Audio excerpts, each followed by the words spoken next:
Hello friends, welcome to Satyam classes. आप सबका स्वागत है इस क्लासेस में, जिसमें हम लोग डीएलएड के सारे एग्जाम्स को डिस्कस करते हैं एंड सारे पेपर्स को हम लोग पढ़ते हैं और साथ ही साथ UP TET and super TET की क्लासेस भी आपकी स्टार्ट होने वाली हैं। आप लोगों का बहुत ज़्यादा प्यार रहा है, बहुत ज़्यादा आशीर्वाद रहा, ठीक है। तो आपकी जो सुपर टेट की एंड यूपी टेट की क्लासेस हैं वो भी आपकी स्टार्ट होने वाली हैं जल्दी से जल्दी। टीचर्स जो हैं वो हम लोग देख रहे हैं, प्लान कर रहे हैं। कल का जो हमारा लाइव सेशन होगा उसमें आप लोग जरूर जुड़िएगा। वहां पे मैं आपको कुछ प्लानिंग डिस्कस करूंगा आप लोगों के साथ। आप लोग जैसा कहोगे वैसा करा जाएगा, ठीक है। चलिए, तो आज का जो क्वेश्चन है उसको स्टार्ट करते हैं। तो क्वेश्चन नंबर पहला दिया गया है हमारे सामने। जैसा कि आप लोग 12 नंबर क्वेश्चन देख रहे हो, तो इसका मतलब है कि हमने 11 क्वेश्चन इसके पहले डिस्कस करा है। तो जो लोगों ने नहीं देखा है वो प्लीज आई विल रिकमेंड कि आप लोग जाके सबसे पहले वो क्वेश्चंस देख लीजिए। आपको समझ में आएगा ज्यादा अगर आप वो क्वेश्चंस देख के आओगे। क्लियर हो गया? तो उस चीज को आपको ज्यादा अगर समझना है तो आप वो क्वेश्चंस देख के आइए। चलिए क्वेश्चन पढ़ते हैं। लिखा गया 5 संख्याओं का समांतर माध्य 10 है। कौन सी संख्या जोड़ी जाए कि उसका समांतर माध्य कितना हो जाए? 12 हो जाए। तो देखो 5 संख्याओं का समांतर माध्य, अब इस टाइप के क्वेश्चन जो होते हैं वो थोड़ा सा डिफरेंट होते हैं। पहले मैं आपको कुछ बताना चाहता हूं कि जो समांतर माध्य होता है, अगर इस हमें फार्मूला पता है तो हमें पता है समांतर माध्य बराबर पदों का योग। ध्यान से समझिएगा, यहीं से वो क्वेश्चन लग जाएगा। पदों का योग बटे पदों की संख्या, ठीक है, पदों की संख्या। तो सवाल में जो दिया गया है वो आपका दिया गया है 5 संख्याओं का समांतर माध्य जो है वो 12 है। 5 संख्याओं का समांतर माध्य कितना है? 12 है। इसका मतलब वो जो संख्याएं हैं वो हमें नहीं पता। चलिए, तो इसका मतलब आपको साफ पता है कि समांतर माध्य बराबर क्या होता है। यहां पे समांतर माध्य बराबर हम लोग लिख सकते हैं समांतर माध्य बराबर पदों का योग बटे पदों की संख्या। क्लियर हो गया? अब हमारा केस नंबर फर्स्ट जो है वो हम देखते हैं। तो केस नंबर फर्स्ट ये है कि 5 संख्याओं का समांतर माध्य दिया है, यानी टोटल टर्म जो है वो 5 हैं। अगर आप देखोगे तो यहाँ पे 5 संख्याएं लिखी हैं और समांतर माध्य 10 लिखा है। तो पहले इसके केस में हम बात करें तो समांतर माध्य हमें दे रखा है 10 है, ठीक है। पदों का योग, तो 5 संख्याओं का योग हम लिख सकते हैं। यहां पे देखिएगा ध्यान से, 5 संख्याओं का योग, 5 संख्याओं का योग, बहुत ध्यान से समझिएगा तो आपको समझ में आ जाएगा। हम यहां पे ये तो लिख ही सकते हैं ना कि 5 संख्याओं का योग। क्लियर हो गया? एंड डिवाइडेड बाई पदों की संख्या कितनी दी गई है? तो पदों की संख्या जो है वो 5 है। पदों की संख्या 5 है क्योंकि 5 संख्याओं का योग हमने लिखा है। तो पदों की संख्या कितनी होगी? 5 होगी। अब जरा सा हम इसमें ये 5 का यहां गुणा करा देंगे तो हमें क्या मिलेगा? 50। और ये जो 50 है ये है 5 संख्याओं का योग। क्या है? 5 संख्याओं का योग। आपको ये थोड़ा सा टफ लग रहा होगा 5 संख्याओं का योग लिखना, ठीक है। मैं थोड़ा सा इजी करता हूं, देखिएगा कैसे। ध्यान से समझिएगा, 5 संख्याओं का योग हो गया। मैं कैसे इजी करता हूं कि माना वो संख्याएं, माना संख्या जो है वो कौन कौन सी हैं? वो है ए, बी, सी, डी, ई। ये 5 संख्याएं हैं। तो अगर हम लिखें तो 50 बराबर हम क्या लिख सकते हैं? 50 बराबर लिख सकते हैं A plus B plus C plus D and plus E. Clear हो गया? तो 50 बराबर हमें समझ में आ गया A plus B plus C plus D. सवाल हमसे क्या कहा जा रहा है कि कौन सी संख्या जोड़ी जाए। तो आप मान लीजिए इसमें हम यफ जोड़ दें।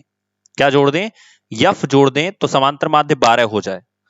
तो देखिए केस नंबर सेकंड अगर हम यहां पे देखेंगे, केस नंबर सेकंड के बारे में अगर हम देखेंगे तो हमें मिलेगा केस नंबर सेकंड में, ठीक है, केस नंबर सेकंड में कि हमने एक संख्या जोड़ दी है। तो अभी पदों की संख्या कितनी हो गई? टोटल 6 हो गई।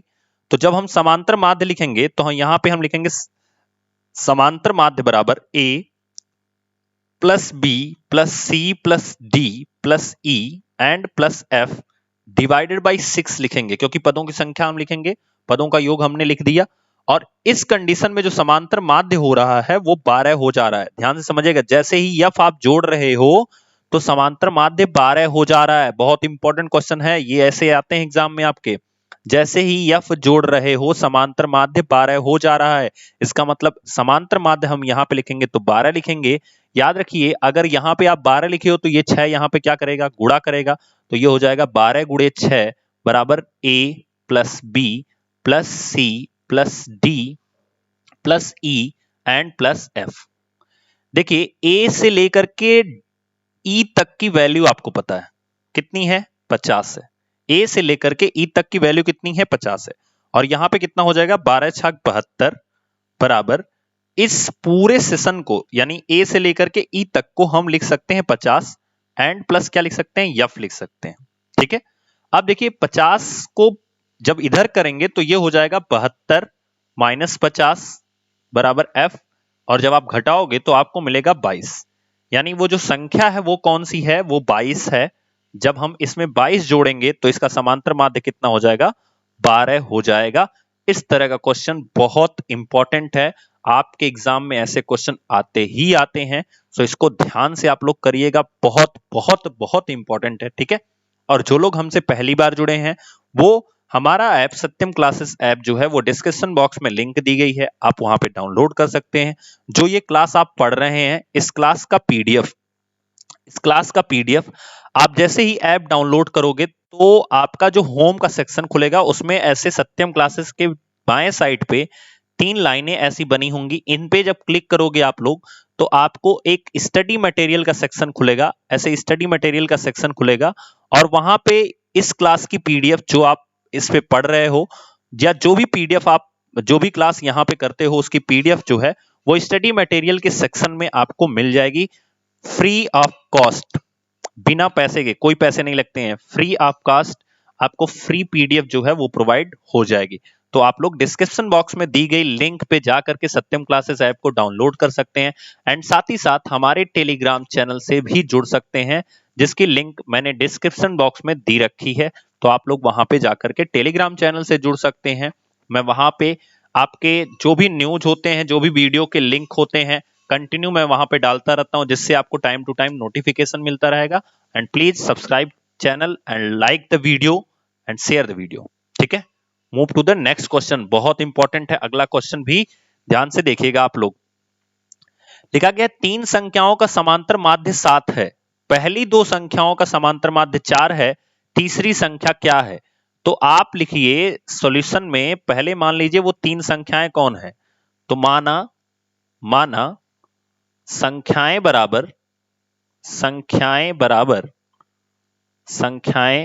बराबर ए बी एंड सी, ये 3 संख्याएं।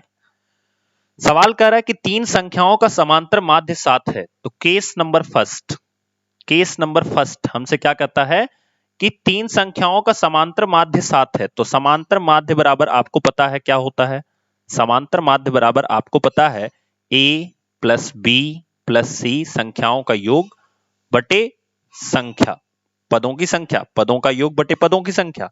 इसका समांतर माध्य 7 दिया है तो हम लिख सकते हैं 7 बराबर a प्लस बी प्लस सी बटे 3। यहां पे 7 तियां कितना हो जाएगा, 21 बराबर a plus B and plus C. ठीक है, ये ध्यान से देखिएगा, ये हमारा इतना हो गया, इतनी लाइन को पढ़ करके परेशान नहीं होते हैं, बिल्कुल इजी तरीके से सॉल्व करेंगे हम लोग, सब कुछ सॉल्व होगा। ठीक है ना, देखिए अगला है केस नंबर 2। केस नंबर 2 क्या कहता है, पहली 2 संख्याओं का यानी a और b का समांतर माध्य। तो भैया यहां पे समांतर माध्य बराबर क्या हो जाएगा, यहां पे समांतर माध्य बराबर हो जाएगा a प्लस बी बटे 2। भाई अब हमसे कहा है ना पहली 2 संख्याओं का समांतर माध्य, तो पहली 2 संख्याओं का मतलब a प्लस बी बटे 2। समांतर माध्य कितना कहा है, 4 है, तो 4 बराबर a प्लस बी बटे 2। परेशान नहीं होते हैं, पहले आप सवाल लगाना शुरू करो, आंसर जो है वो अपने आप आपको मिलना शुरू हो जाएगा। क्लियर हो गया, पहले आप इसके सवाल लगाना शुरू करो। अब देखो 4 का जब यहां पे गुणा कराओगे तो कितना हो जाएगा, 8 बराबर a प्लस बी। क्लियर हो गया, यहां से देखो आपको a प्लस बी की वैल्यू पता चली है, देखो a प्लस बी का मान कितना है, 8 है। तो अगर हम ये मान यहां रख दें तो हमें c का मान पता चल जाएगा ना, हमसे तीसरी संख्या पूछी भी गई है, तो अगर हम ये मान यहां रख दें तो हमें c का मान पता चल जाएगा। तो हम इसको लिख सकते हैं 21 बराबर 8 प्लस सी। ठीक है, और यहां से सी का मान जब निकालोगे तो 8 को जब घटाओगे 21 में से, तो 21 में से 8 जब आप माइनस करोगे तो ये आपको मिल जाएगा सी का मान, और ये जो सी का मान मिलेगा वो कितना मिल जाएगा?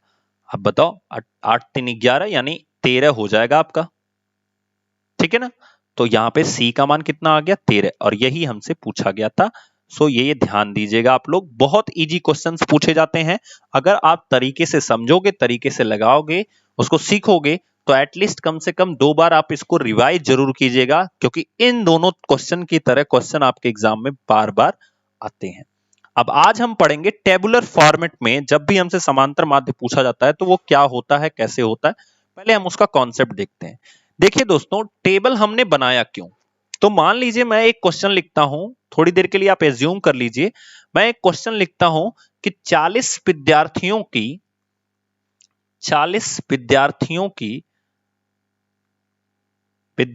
की आयु के आंकड़े निम्नलिखित हैं, कि आयु के आंकड़े निम्न हैं। तो ये तो मैंने कम ही लिया है कि 40 हैं, मान लो मैं 100 ले लेता, 200 ले लेता, तो आंकड़े मैं कैसे लिखूंगा 40 के? मान लो मैंने लिखा 11 12 13, ध्यान से देखिएगा, फिर मैंने लिखा 11, भाई 2 विद्यार्थी ऐसे भी हो सकते हैं ना जिनके आंकड़े 11 11 साल के हों, यानी कि उसके कोई ऐसे 40 विद्यार्थी, जैसे मान लो आप क्लास में पढ़ाने गए, आपके सामने 40 बैठे हैं, तो उनमें से कोई बच्चा 11 साल का, कोई 12 साल का, कोई 13 साल का, कोई 14 साल का, ऐसे होगा, कोई 10 साल का होगा, फिर कोई 12 साल का, कोई 15 साल का होगा। ठीक है, कोई फिर से 10 साल का होगा, कोई 11 साल का फिर से होगा, फिर से 12 साल का होगा, एंड कोई 13 साल का होगा। तो अब देखो आपको बोरिंग लगने लगा ना, देखो 3 3 6 3 9 3 9 3 9 और 2 11, अभी केवल 11 आंकड़े हमने लिखे हैं, ऐसे हमें 40 आंकड़े लिखने पड़ेंगे। तो अगर हम सिर्फ इस 11 आंकड़ों का ही एनालिसिस करें तो हमें क्या मिल रहा है, ये छोड़ दो, अब 40 मत लिखो, केवल 11 लिख लो।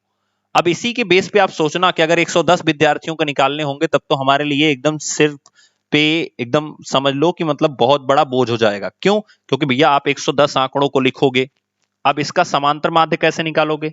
तो आप कहोगे सर समांतर माध्य में देश देश देश ऐसे ऐड करते जाएंगे सबको, तो भैया ये तो 11 थे तो आपने ऐड कर लिए, मान लो 110 होते तो कैसे ऐड करते? तो हमारे लिए ऐड करना प्रॉब्लम हो जाती। अच्छा, तब अब दूसरा तरीका क्या है? तो 11 वाले कितने हैं वो खोज लो, तो ये 11 11, फिर यहां पे 11, तो 11 तिया टोटल कितना हो गया? 33, हम ऐसे भी तो ऐड कर सकते हैं। 10 वाले ढूंढ लो, तो 10 दूना कितना हो गया? 20, हम ऐसे भी ऐड कर सकते हैं। 12 वाले ढूंढ लो, तो 12 दूना कितना हो गया? 24, 12 तिया 36, ऐसे भी ऐड कर सकते हैं। ठीक है, 13 दूना 26 एंड 15, तो ऐसे भी तो ऐड कर सकते हैं, पदों का योग हो गया, और कुल विद्यार्थियों की संख्या हो गई 11। तो काम हम यही कर रहे हैं, बट जब हम इसको टेबल में क्यों बनाते हैं, सवाल देखो टेबल में क्यों बनाते हैं। तो मैंने अभी क्या छांटा? 11 छांटा, 10 छांटा, 11 छांटा, 12 छांटा, 13 और 15। 10 साल के जो विद्यार्थियों की संख्या है वो 1 एंड 2, टोटल कितनी है? 2 है। 11 साल के विद्यार्थियों की संख्या 3 है, 12 साल के विद्यार्थियों की संख्या 3 है, और 13 साल के विद्यार्थियों की संख्या 2 है, 15 साल के विद्यार्थियों की संख्या 1 है। हमें निकालना है पदों का योग, तो देखो 10 दूना 20, ये वाला मिला, 11 तिया 33, ये वाला मिला, 12 तिया 36, ये वाला मिला, फिर 13 दूना 26, ये वाला मिला, 15 कम 15, देखो दूसरा मिला।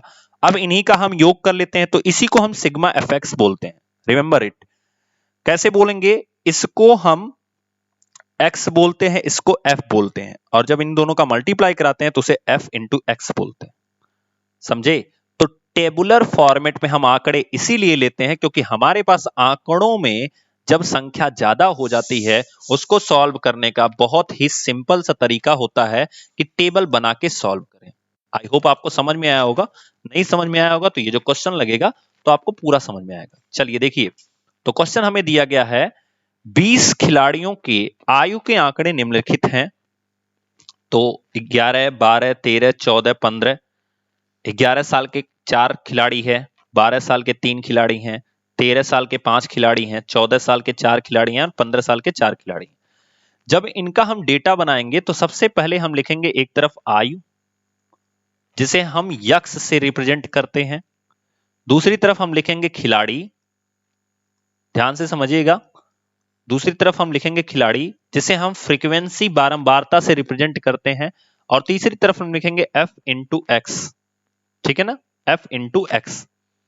अब इस डेटा को हम एक टेबल फॉर्मेट में ऐसे लिखते हैं, मैंने अभी इतना बड़ा बनाया है, मैं अभी कुछ देर बाद आपको बता दूंगा आप आंसर कैसे करोगे, तुरंत देख के सिर्फ आंसर कर दोगे आप लोग, ठीक है ना। ठीक है, इस तरह से आपको टेबल बना लेना होता है, ठीक है। अभी देखो आयु 11, 12, 13, 14, 15, तो ये 11 का हमने बना लिया, 12 का बना लिया, फिर हम बना लेंगे 13 का, ठीक है, एंड 14 और 15 का। अभी यहां पे 11 हो गया, 12, 13, 14 और यहां पे 15। 11 साल के खिलाड़ियों की संख्या 4 है, 12 साल के खिलाड़ियों की संख्या 3 है, 13 साल के खिलाड़ियों की संख्या 5 है, 14 साल के खिलाड़ियों की संख्या 4 है, 15 साल के खिलाड़ियों की संख्या भी 4 है। करना क्या है, एफ इंटू यक्स का मतलब हो गया इनका गुणा करा देना है। देखो रटना नहीं है, हम क्या कर रहे हैं, हम जोड़ रहे हैं। कैसे जोड़ रहे हैं, सिंपल तरीका है, अगर मान लो यही डेटा आपको सीधा सीधा लिखना होता तो आप कैसे लिखते, 11 साल के खिलाड़ियों की संख्या 4 है तो 11 4 बार लिखते, 12 3 बार लिखते, 13 5 बार लिखते, क्योंकि आपको आयु के आंकड़े के माध्य निकालने हैं तो हम आयु के आंकड़ों को लिखेंगे, ठीक है। अब 11 4 बार लिखने पे जब हम जोड़ेंगे उनको तो वो क्या होंगे, 44 ही तो होंगे। तो यहां पे 11 चौक को कितना हो गया 44, 12 तिया कितना हो गया 36, 13 पचे कितना हो गया 65, 14 चौको कितना हो गया 56, 15 चौको कितना हो गया 60। देखिए जब हम जोड़ते हैं तो इसी पार्ट को सिग्मा एफएक्स बोलते हैं, याद रखिएगा। जब हम एफएक्स वाले सेक्शन को जोड़ते हैं तो इसी को हम सिग्मा एफएक्स बोलते हैं। सिग्मा का मतलब होता ही है जोड़ना। तो 6 4 10 5 15, 15 6 कितना हो गया 21, बचा 2, 4 3 7, 7 6 13, 13 5 18, 18 6 24, 24 और 2 कितना हो गया 26, तो 261 हो गया। यहां पे ऐड कर लेते हैं, तो इसको ऐड करोगे तो ये 20 ही आएगा, क्योंकि सवाल में लिखा ही गया है कि 20 खिलाड़ियों की संख्या, तो टोटल कितनी होंगे 20 खिलाड़ी होंगे। अब यहां से समांतर माध्य बराबर आपको पता है पदों का योग, तो भैया जब हम जोड़े हैं 11 को 4 बार आप जोड़ोगे, देखो ऐसे भी कर सकते हो आप डायरेक्ट, 11 को 4 बार आपने जोड़ा यहां पे मिला 44, 12 को 3 बार जोड़ा आपको मिला 36, 13 को 5 बार जोड़ा आपको मिला 65, 14 को 4 बार जोड़ा आपको मिला 56 और 15 को 4 बार जोड़ा आपको मिला 60। ये जितने आपको मिले हैं इनको जोड़ दीजिए और इन सबों को जोड़ दीजिए, ठीक है। तो आप डायरेक्ट यहां पे आंसर निकाल सकते हैं। मान लो ऊपर वालों को हमने जोड़ दिया तो हमें मिल गया 261, नीचे वालों को हमने जोड़ दिया तो हमें मिल गया 20, तुरंत डिवाइड कर दो आंसर है। तो ये तो हमें टेबल बनाना ही नहीं पड़ेगा। तो ये तरीका है जल्दी से कंपटीशन में आंसर करने का। लेकिन जब हमें अपने एग्जाम में बीटीसी में बैठना होगा तो हमें ये टेबल बनाना ही पड़ेगा, ठीक है। अब इसमें फॉर्मूला होता है सिग्मा एफ एक्स अपान सिग्मा एफ। एफ एक्स की वैल्यू कितनी आई है 261 बटे कितना हो जाएगा 20, 20 से भाग दो, 20 एकम 20, बचा कितना 6, 61, 20 तिया 60, बचा 1 10, जीरो लगाओगे 100 हो जाएगा, जीरो और 20 25 100, तो समांतर माध्य आ गया 13.5। मतलब जो औसत आयु है या कह सकते हो जो समांतर माध्य है वो कितना आ गया 13.5। क्लियर हो गया। अगर नहीं आया होगा तो फिर से नेक्स्ट क्वेश्चन हम लोग लगाएंगे तो आप लोगों को आ जाएगा।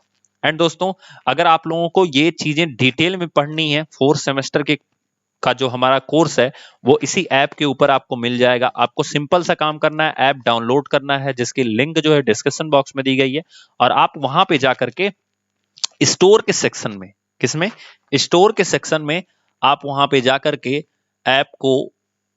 ऐप के जो कोर्स हैं उनको आप देख सकते हैं। और जैसे ही ऐप आप डाउनलोड करेंगे आपको डेमो क्लास भी ऐप के ऊपर है मिल जाएगी। जो कोर्स है आपके 4थे सेमेस्टर का उसका डेमो क्लास मैथ का और एसएसटी की अभी अवेलेबल है। धीरे धीरे आपकी इंग्लिश के एंड साइंस की भी डेमो क्लास आपकी अवेलेबल हो जाएगी। क्लियर हो गया। चलिए मूव करते हैं नेक्स्ट क्वेश्चन। निम्नलिखित खंडित माला के समांतर माध्य ज्ञात कीजिए। बहुत सिंपल है, कैसे करना है मैंने आपको बताया। सीरीज आप बना लीजिए। तो एक तरफ आप लिखेंगे प्राप्तांक, जिसे हम यक्स लिखते हैं। दूसरी तरफ आप लिखेंगे बारंबारता, जिसे आप यफ लिखते हैं। तीसरी तरफ लिखेंगे आप एफएक्स लिखते हैं। अब मैं थोड़ा सा शॉर्ट बना रहा हूं, लेकिन आप लोग एग्जाम में ऐसे मत कीजिएगा। आप लोग यक्स के बगल में प्राप्तांक जरूर लिखिएगा, ठीक है ना। मैं यहाँ पे शॉर्ट इसलिए बना रहा हूं क्योंकि हम लोग जल्दी से लगा लेंगे, लेकिन आप लोग जरूर लिखिएगा यक्स के बगल में प्राप्तांक, यफ के बगल में बारंबारता, ठीक है।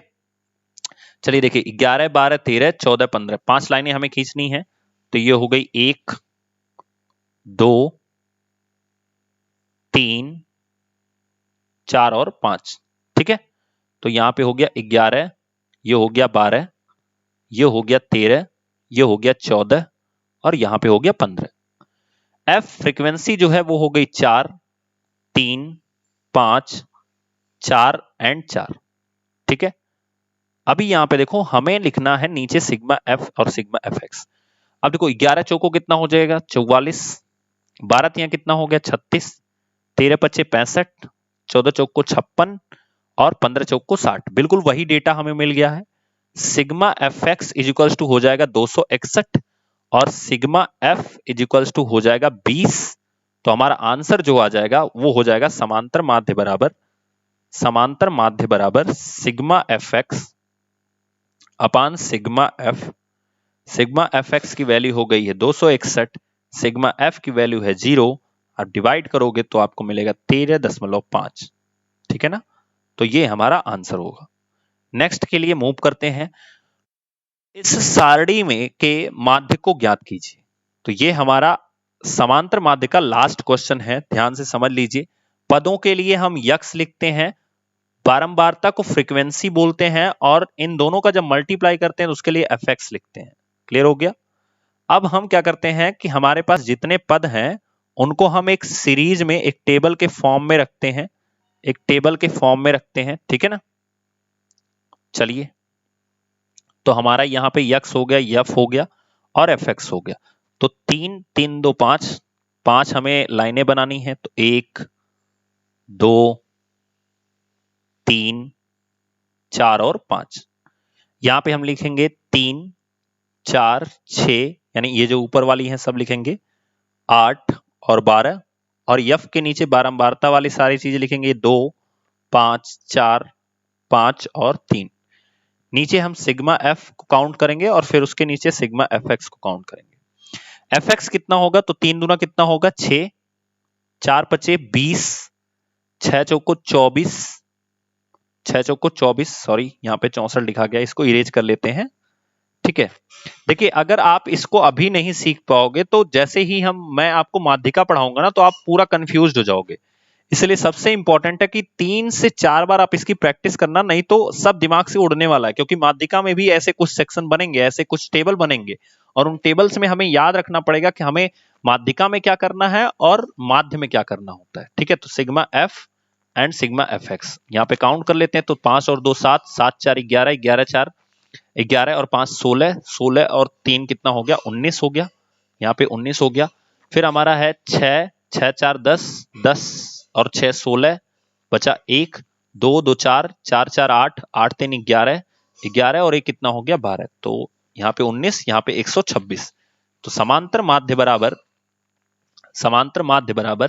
सिग्मा एफ एक्स अपान सिग्मा एफ। अगर आपको ये सत्यम क्लासेस का लोगो थोड़ा सा डिस्टर्ब कर रहा है तो नेक्स्ट वीडियो से ये मैं हटा दूंगा तो अच्छा लगेगा, है ना। चलिए, तो सिग्मा एफ एक्स की वैल्यू कितनी दी गई है 126 दी गई है और बटे कितना दिया गया है 19। तो अब इसको हम डिवाइड कर लेते हैं। तो ये हो जाएगा 19 छक्का 114, ठीक है। 114 में से जब आप 126 में से 114 को माइनस करोगे तो आपको मिलेगा 12। 12 के लिए जब दशमलव लगाओगे तो 120 हो जाएगा। तो फिर 19 छक्का 114 एंड फिर वहां पे हमें मिलेगा 6, तो 60 हो जाएगा और 19 तिया 57। तो इससे ज्यादा आप मत करिए। तो ये हमारा समांतर माध्य हो जाएगा 6.63। This will be our answer. Clear हो गया। तो ये टेबुलर फॉर्मेट जो है वो बहुत इंपॉर्टेंट है। एंड प्लीज दोस्तों, मैं आपसे रिकमेंड करूंगा पिछली सारी वीडियो जो हैं वो आप जाके डिस्क्रिप्शन बॉक्स में 4th सेमेस्टर मैथमेटिक्स की लिंक दी है, उस पे जा करके क्लिक करके आप देख सकते हैं। ऐप जरूर डाउनलोड कर लीजिए, ठीक है। और उसके बाद उसकी लिंक जो है वो डिस्क्रिप्शन बॉक्स में दी गई है, और ऐप के थ्रू आप मुझसे डायरेक्ट कांटेक्ट में आ सकते हैं। मैं आपको हर चीज के लिए गाइड कर सकता हूं, खास करके यूपी टेट, सी टेट और सुपर टेट, हर चीज के लिए मैं आपको गाइड कर सकता हूं, ठीक है। Thank you. और हाँ, कल का जो सेशन है सैटरडे का, उसमें जरूर रहिएगा। बहुत सारी चीजें नई डिस्कस होने वाली हैं आप लोगों से, कैसे कैसे हम लोग आगे बढ़ें, कैसे कैसे हम लोग पढ़ें और चीजों को कैसे मैनेज करें, ठीक है। क्या सेमेस्टर का प्रमोशन का सीन है, किस तरह से हम उसको मैनेज कर सकते हैं, जिसका बैक है सेकंड सेमेस्टर में वो लोग कैसे मैनेज कर सकते हैं, बहुत सारी चीजें हम लोग डिस्कस करने वाले, ठीक है। एंड आपकी एक मैम है संस्कृत की, उनके बारे में भी मैं आपको इंट्रोड्यूस करूंगा, ठीक। मंडे से या नेक्स्ट वीक से उनकी 2 क्लासेस आपकी संस्कृत की भी चलेंगी, ठीक है। Thank you.